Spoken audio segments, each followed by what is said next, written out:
Hello, I'm Josh Lindquist. I'm a writer and producer and huge Tolkien nerd. Welcome back as I go through my episodic reviews of The Rings of Power. So tonight I went ahead and watched episode 5. While I do have some complaints about the writing, I gotta say, the cast and crew really brought their A game in every episode that I've seen so far. Just the show looks incredible. The costume design, the production design, the set design, the lighting, the cinematography, the special effects, the scenery. First off, for episode 5, and spoiler alert, of course, for episode 5, just this episode, because again, I have not seen beyond this episode yet. Um, First thought going into the episode is the stranger so far sucks. He is not an interesting character. He shows up in a meteor and just knows nothing and is just bumbling and stumbling and just not cool at all. So going in, I was like, more of him. Like, what an uninteresting character. I'm not gonna lie. The next scene when they're getting ready to continue moving and they ask Poppy, one of the Harfoot hobbits, to sing him a song, based on what I've seen so far in the show, I was like, oh, this is going to be cringe. But I got to give credit where credit is due. I thought the song was actually very nice, both musically, and it very much fit the Harfoot Hobbit persona and theme. And then the travel montage was really nice looking, and with the music, that was a good scene. So got to give him props there. I very much liked Bronwyn standing up and rallying her people. That was super cool.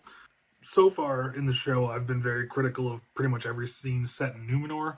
The writing's been very lackluster, but I do have to say the Numenorian ships look pretty dang cool. I liked that. Jumping into the stuff in Numenor, Elendil chastising Isildur was just weird.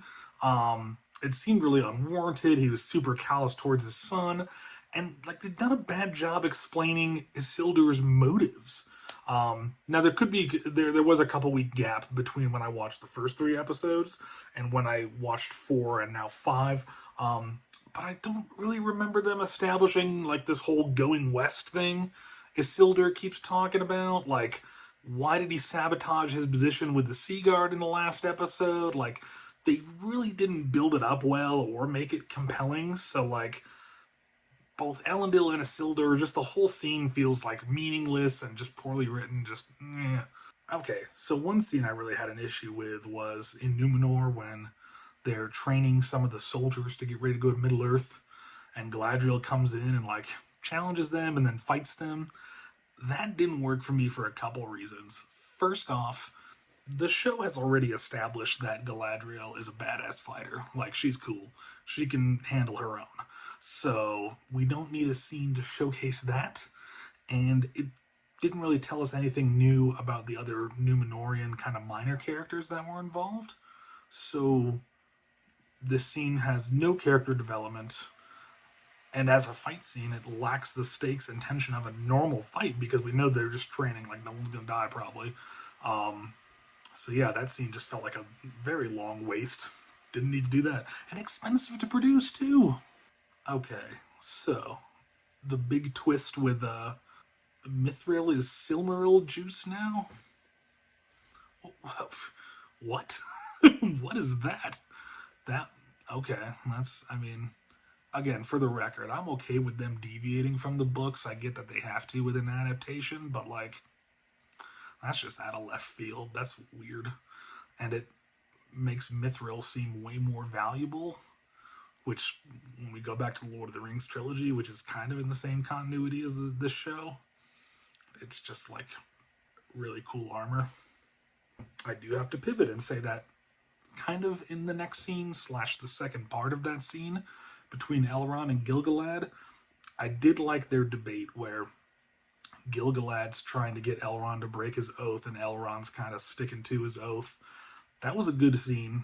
Pretty good writing because, like, I see where both characters are coming from. Like, they're both convinced they're right. They both have pretty good arguments. And therefore there's tension because they're disagreeing, but they both have very valid viewpoints to stand on. So that was good conflict. I liked that scene. That was good. I gotta take a minute to bag on Isildur again. His character in this show has been so weak. That scene where he confronts his friends as they're kind of partying before they leave for Middle Earth And, he confronts them in the alley, and he's like, maybe you could get me back in the expedition. And his friend's like, oh, because I got promoted. You think I can do it? And this soldier's like, can you? I was like, oh, come on. And then, like, oh, you get one free hit. And then they end up hitting him. And, like, it just, what a lame scene. Again, they haven't built up these characters enough for me to care. And then even if they had built that up, they didn't handle it well. So, not feeling it. Not feeling it at all. Okay. And then let's talk about, I think his name is Kemen or whatever, the son of Farazan, who's against the war effort. Him going to try to burn the boats. Again, he hasn't really been established as a character we care too much about, but that makes sense with what little we know about him. So that whole scene goes down. Why is Isildur lying to protect him? That didn't make sense at all. Okay. Adar making Waldreg kill that kid to like prove his loyalty. That's pretty dark and brutal.